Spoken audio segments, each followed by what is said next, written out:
अस्सलाम वालेकुम। आज वर्कआउट के 116 दिन फटाक से उठ के कर लेते बाजार की तैयारी और ले लेते बकरी। फिर भाई लोग गाड़ी भर रहे थे, गाड़ी भर के आए, लगा लेते बिस्तर और मिल निकल जाते मलंग सरकार को सलाम करके बाजार के लिए।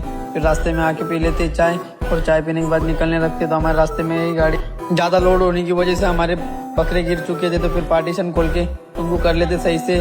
सही करने के बाद निकलने लगते। तो फिर नांद्रा घाट होके गाड़ी डालते तो बहुत भाई की मेंढी मरी हुई थी रास्ते में, क्योंकि ये घाट बहुत ही खतरनाक है कि सिंगल रास्ता है, इसीलिए घाट पे जल्दी लोड वाली गाड़ी लाना नहीं चाहिए, क्योंकि घाट पे बहुत ही जबरदस्त घाट है, इस पे से जाना बोले तो फिर जैसे तैसे करके हम ये घाट को पार कर लेते। लेकिन हमारे बकरे और वापस से दब जाते, उतर के खोल लेते पार्टी चैनल बकरों को कर लेते सही। फिर बाजार में जाते हुए हमें टाइम हो जाते। फिर बाजार में आए थे फाइनली आके फिर कर लेते गाड़ी खाली। खाली करने के बाद भाई को दे देते बकरा। बकरा दे के डाल देते गाड़ी में। फिर ले लेते पैसे। पैसे पे मार लेते हमारा भाई डबल से हाथ मारने के बाद फिर बच्चों के लिए ले लेते गाड़ी। फिर गाड़ी लेके हमें लग जाती भूख, तो फिर खा लेते पेप्सी।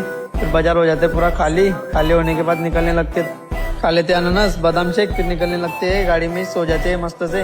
गाड़ी में सोना बोले तो बहुत ही मस्त लगता है। फिर आए थे पवन होटल पे, मस्त खाना पीना खा के निकल जाते। तो पहुंच जाते अजिंठा घाट पे। अजिंठा घाट पे तो इतनी ट्रैफिक जाम थी, क्योंकि यहाँ पे गाड़ी आगे फेल हो चुकी थी। फिर वहीं पे हम वेट करते गाड़ियों का। फिर गाड़ी कब के कब पास होती है, 1-1.5 कलाक लग जाते। फिर घर पे आके हाथ पैर धो के निकल जाते भाई का बकरा लेने। भाई का बकरा लेके घर पे आके चीकू खा लेते। आए थे खतरनाक से शोल्डर ट्रेन करके घर पे आके पी लेते, प्रोटीन खा लेते खाना। आज के लिए इतना, अल्लाह हाफिज़, मिलते हैं अगले ब्लॉग में।